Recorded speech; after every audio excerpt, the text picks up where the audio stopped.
just fix this. There's no point in blabbering. I hope you guys always clean your rooms. Anyways, forget about rooms. Hi Little Bunny Monks, welcome back to another thrilling episode of Little Bunnies Workshop.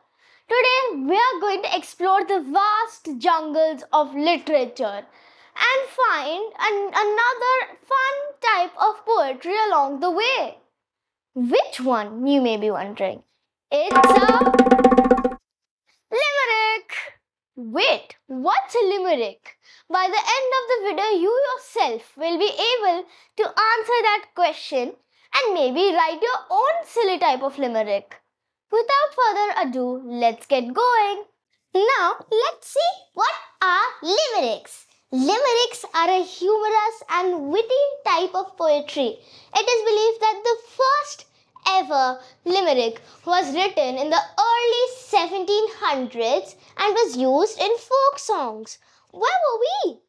However, Sir Edward Lear is the one who made limericks so popular in the 19th century. Hence, he is known as the father of limericks.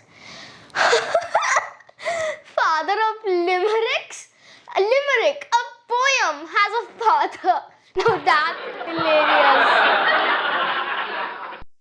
Now that we have covered what are limericks and what was the history of limericks, let's look at its structure with the help of an example.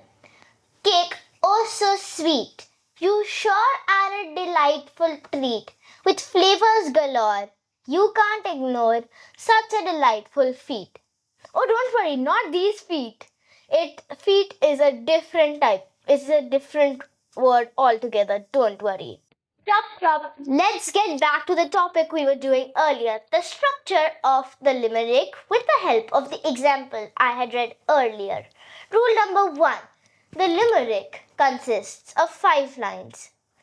Rule number 2. The title of a limerick is often the very first line of our poem. In our case, the title is Cake, oh so sweet. I think it meets standards, don't you? Now for the most important rule. Rule number 3. The poem should follow the rhyming scheme A, B, B, A. Don't worry, I'll explain what is the rhyming scheme properly so that you'll never forget it. Rhyming scheme is the ordered pattern of rhyming words at the end of each sentence in a poem. You cannot skip a sentence or the rhyming scheme is absolutely wrong. Now let's see rhyming scheme more in detail with the help of the example we said earlier. Cake, oh so sweet. What is the ending word? It's sweet, right? Let's label this with the first letter of the alphabet, A. You sure are a delightful treat. Sweet and treat, they do rhyme, right? So we'll label this sentence with the letter A, 2. With flavors galore. Wait, I don't think street and galore rhyme. So we'll have to label this with the next letter of the alphabet, B. You can't ignore. Ignore. Galore and ignore, they sound very similar and they rhyme. So we'll label this sentence with B2.